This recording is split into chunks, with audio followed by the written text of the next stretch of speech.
Bayangkan sejenak ya, pernah nggak Anda memenangkan sesuatu yang di atas kertas tuh kayaknya bener-bener mustahil? Yang bikin semua orang di sekitar Anda bilang, wah nggak mungkin nih bisa selamat. Betul, tapi kemudian Anda bukan cuma sekedar bertahan.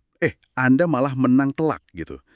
Anda merasa lagi di puncak dunia. Tapi nggak lama setelah itu, situasinya berbalik 180 derajat. Nah, iya, di kesempatan berikutnya, pas Anda lagi pede-pedenya nih dengan persiapan yang rasanya udah sangat matang, Anda justru kalah telak.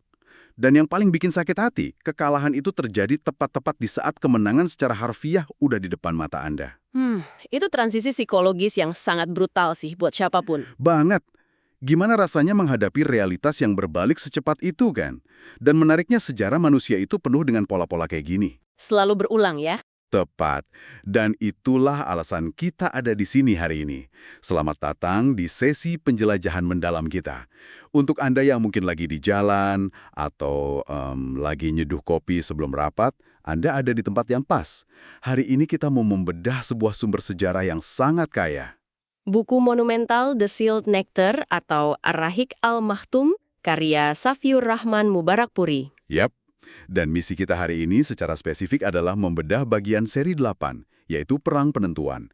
Kita bakal membandingkan dua pertempuran besar, Badar dan Uhud, mulai dari sebab terjadinya, taktik, sampai pelajaran mentalnya.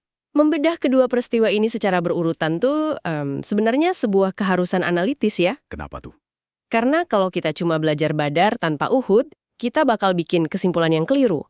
Seolah-olah keajaiban itu selalu datang asal kita punya semangat juang. Oh, semacam pokoknya berani aja pasti menang gitu ya? Konteks tentang gimana rasa terlalu percaya diri atau overconfidence itu bisa terbentuk. Masuk akal. Jadi dua peristiwa ini kayak laboratorium hidup ya. Menunjukkan gimana manusia beroperasi di bawah ancaman eksistensial dan gimana manusia beroperasi pas lagi digoda kesuksesan. Betul sekali. Oke, mari kita urai ini. Kita mulai dari Perang Badar dulu ya. Sebab terjadinya ini kan sebenarnya berawal dari ketidaksengajaan taktis ya. Iya, pasukan muslim di Madinah awalnya kan bergerak cuma buat mencegat karavan dagang Mekah. Nah, dari perspektif geopolitik saat itu, ini kan taktik blokade ekonomi biasa kan. Mereka nggak merencanakan perang terbuka skala besar. Tapi intelijen pihak Mekah ternyata kerjanya cepet banget. Cepet banget. Karavan berhasil ubah rute, dan tiba-tiba yang dihadapi bukan lagi rombongan dagang. Tapi pasukan tempur penuh yang sengaja dikirim dari Mekah buat ngasih pelajaran. Dan disinilah ketimpangan radikal itu terjadi. Bayangkan aja, pasukan muslim jumlahnya cuma sekitar 313 orang.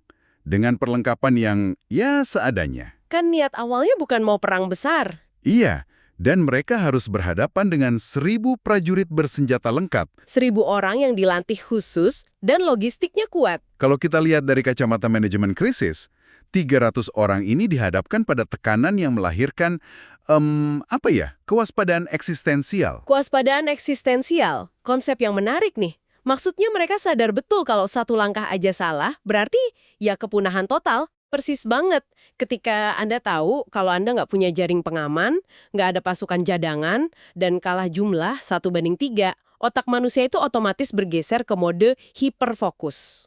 Nggak ada lagi ruang buat ego ya? Nggak ada agenda pribadi. Tiap individu di barisan itu terpaksa menyelaraskan diri sepenuhnya sama strategi komando.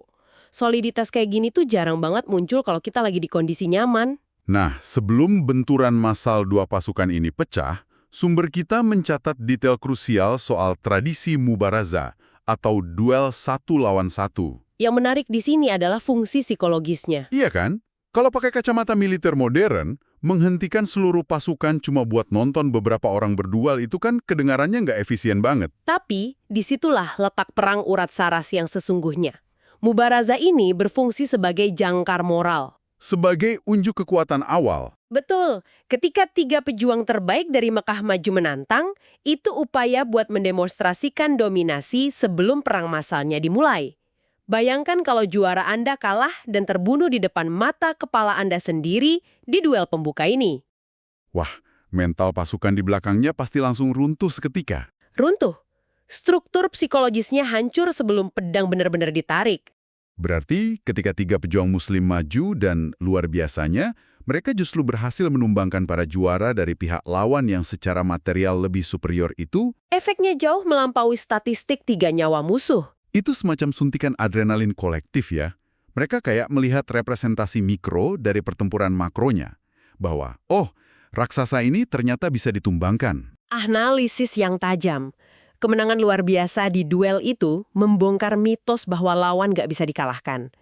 Begitu pertempuran massal pecah, pasukan muslim yang kecil ini bergerak dengan presisi yang sangat luar biasa. Disiplin banget. Mereka jaga barisan, mengeksploitasi kepanikan musuh, dan akhirnya meraih kemenangan besar yang sama sekali tak terduga. Dan dampak geopolitiknya juga bukan main, ini bukan cuma kemenangan taktis, ini deklarasi eksistensi di panggung regional. Tapi ya, sayangnya kemenangan yang masif itu seringkali menanamkan benih untuk krisis berikutnya. Selalu begitu polanya. Disinilah bagian yang sangat menarik. Ini membawa kita ke paruh kedua dari penjelajahan mendalam kita hari ini. Perang Uhud. Pihak yang kalah di Badar jelas nggak tinggal diam dong. Pasti ada dendam. Setahun kemudian, mereka balik lagi dengan kekuatan yang jauh-jauh lebih mematikan. Sekitar 3.000 prajurit bersenjata lengkap. Nah, di titik ini, kita harus benar-benar memvisualisasikan medannya nih.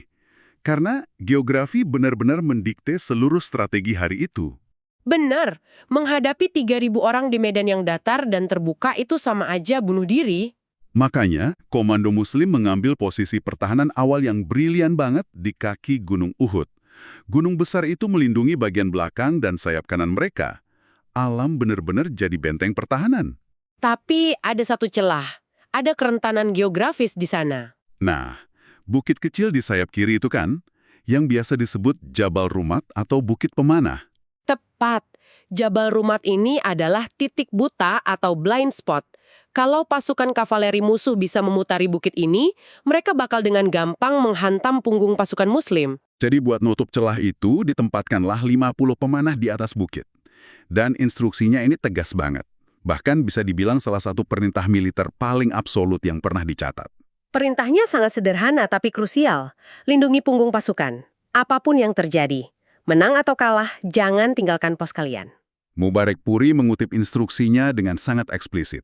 Bahkan kalau kalian melihat burung-burung menjambar tubuh kami, jangan tinggalkan tempat kalian. Wah, jelas banget kan kalau posisi ini adalah kunci dari seluruh operasi pertahanan. Sangat jelas. Dan pada awalnya, strategi ini jalan dengan sempurna. Pertempuran Uhud seolah-olah bakal jadi replika Badar. Pasukan musuh yang jumlahnya raksasa itu mulai terdesak, goyah, formasinya pecah. Terus mereka berlarian mundur ninggalin medan tempur. Dan yang paling penting, mereka ninggalin harta rampasan perangnya. Ghanimah. Di detik inilah tragedinya dimulai. Pertempuran taktisnya selesai, tapi pertempuran psikologisnya baru aja meledak. Ketika mayoritas pasukan pemanah di bukit itu melihat musuh lari, dan teman-teman mereka di bawah mulai ngumpulin ghanimah, terjadi kesalahan fatal. Pergeseran kognitif ya. Kewaspadaan eksistensial yang kita obrolin di Badar tadi, tiba-tiba menguap gitu aja. Lenyap digantikan sama ilusi kesuksesan yang prematur. Kalau kita bawa ke dunia nyata nih ya, ke konteks bisnis masa kini misalnya, fenomena ini sering banget terjadi. Bayangin ada satu startup yang punya strategi inti yang solid banget. Mereka fokus di satu produk, ngebangun pertahanan bisnis, dan mulai lihat pertumbuhan yang fantastis. Terus tiba-tiba mereka ngelihat ada peluang keuntungan cepat di tempat lain. Nah, quick cash gitu. Mereka akhirnya ninggalin visi inti dan pos pertahanan mereka karena ngerasa, wah, kita udah menang nih, kompetitor udah kalah. Padahal di titik buta mereka, kompetitor yang modalnya lebih gede lagi ngintai nunggu kelemahan. Analogi yang sangat pas. Di Uhud, kompetitor yang ngintai itu adalah komandan kavaleri musuh, Khalid bin Walid. Dia jenius taktik. Dia nggak ikut panik lari ya? Enggak sama sekali. Dia nahan pasukannya dan terus mantau ke arah Jabal Rumat dengan kesabaran predator. Begitu dia lihat mayoritas pemanah turun ninggalin pos buat ngambil harta, dia tahu momennya udah tiba. Manuver kilat yang dia lakukan setelahnya benar-benar memutarbalikkan keadaan 180 derajat. Cepet banget. Kavalerinya memutari bukit yang udah kosong itu, nyapu bersih sisa pemanah yang masih disiplin di sama, dan seketika ngehantam punggung barisan utama muslim yang lagi sibuk ngumpulin harta. Dan pasukan musuh yang tadinya udah lari ke lembah, pas lihat kavaleri mereka berhasil nembus dari belakang, langsung balik arah menyerang lagi. Pasukan muslim tiba-tiba terjepit dari depan dan belakang. Kekalahannya mutlak dan kacau balau. Pasukan yang tadinya menang, kini kocar-kacir. Kemenangan yang udah digenggam lepas gitu aja, cuma karena satu kelompok kecil nggak bisa nahan godaan dan ninggalin pos mereka. Ini momen yang benar-benar menyesakan sih pasti baca. Banyak toko besar gugur akibat celah yang harusnya nggak pernah terbuka. Tapi begini, fokus kita dari penjelajahan ini kan bukan sekedar meratapi kekalahannya. Jadi apa arti dari semua ini bagi Anda kalau kita hubungkan peristiwa masa lalu ini dengan gambaran besar psikologi manusia? Jika kita hubungkan ini dengan gambaran besarnya, sumber kita menyoroti bagaimana peristiwa ini dievaluasi secara mendalam oleh Al-Quran. Ini bagian yang paling esensial dari semuanya. Evaluasi pasca tragedi ya? Iya, alih-alih merespon Uhud cuma sebagai laporan militer atau nyusun taktik baru buat balas dendam, Al-Quran justru melakukan semacam pendidikan mental yang sangat keras, audit spiritual secara terbuka. Gimana tuh bentuk tegurannya? Evaluasi itu secara transparan membedah kalau kekalahan umat Islam ini terjadi dari dalam. Disebutkan dengan lugas bahwa di antara mereka ada yang menghendaki dunia, merujuk pada harta jarahan itu, sementara yang lain tetap menghendaki tujuan yang lebih tinggi. Wah, jadi ini bukan sekedar evaluasi taktik militer, tapi murni evaluasi niat ya? Membongkar ulang apa yang sebenarnya bikin mereka bergerak dari awal. Sangat presisi. Evaluasi mental itu menegaskan bahwa kekalahan di Uhud pada level tertentu adalah sebuah kebutuhan. Tunggu, kebutuhan gimana maksudnya? Coba bayangkan gini, kalau para pemanah itu turun, melanggar instruksi komando yang begitu ketat demi jarahan, tapi pasukan muslim ternyata tetap menang, apa yang bakal terjadi sama struktur kedisiplinan mereka ke depannya? Saya paham arahnya. Mereka bakal mikir kalau disiplin itu opsional. Bahwa, ternyata kita bisa kok melanggar aturan demi untung pribadi dan pada akhirnya tetap menang. Betul, kemenangan fisik kayak gitu malah nggak ada artinya, dan justru bakal jadi racun mematikan yang pelan-pelan ngerusak institusi mereka dari dalam. Presiden yang sangat buruk ya? Makanya, kekalahan itu diperlukan. Diperlukan untuk membersihkan niat, menguji ketahanan mental, dan menghentikan kebiasaan buruk sebelum jadi budaya. Kekalahan ini ngajarin realitas keras, bahwa keberanian dan kesuksesan sebelumnya di Badar bakal langsung hancur kalau disiplin dikorbankan demi keserakahan material. Kepatuhan pada prinsip itu harga mati. Itu lensa yang sangat relevan loh buat kehidupan kita sendiri. Terkadang, kesuksesan awal yang kita raih, kayak momen Badar dalam karir atau bisnis Anda, itu sebenarnya ujian yang jauh lebih berbahaya daripada kesulitan saat merintis. Sepakat, karena pas lagi merintis, kewaspadaan kita penuh. Iya kan? Anda teliti, mau dengerin saran, disiplin banget sama rutinitas. Tapi begitu mulai sukses, rasa overconfidence muncul. Anda mulai potong kompas, ninggalin pos-pos disiplin kecil yang dulunya bikin Anda sukses, cuma karena merasa, saya udah hebat nih. Dan realitasnya, kehancuran sebuah karir jarang datang dari musuh baru yang gak terduga.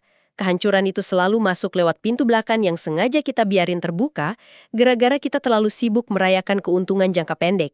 Uhud itu benar-benar pengingat keras ya. Anatomi dari sebuah kesalahan fatal. Monumen sejarah tentang harga mahal dari sebuah kelengahan. Jadi kalau kita rangkum intisari bedah materi kita hari ini, melalui perbandingan Badar dan Uhud, kita disajikan dua spektrum utuh dari sifat manusia. Badar ngajarin kita kalau rintangan sebesar apapun, kemustahilan yang rasanya nggak masuk akal, itu bisa diatasi lewat strategi dan soliditas.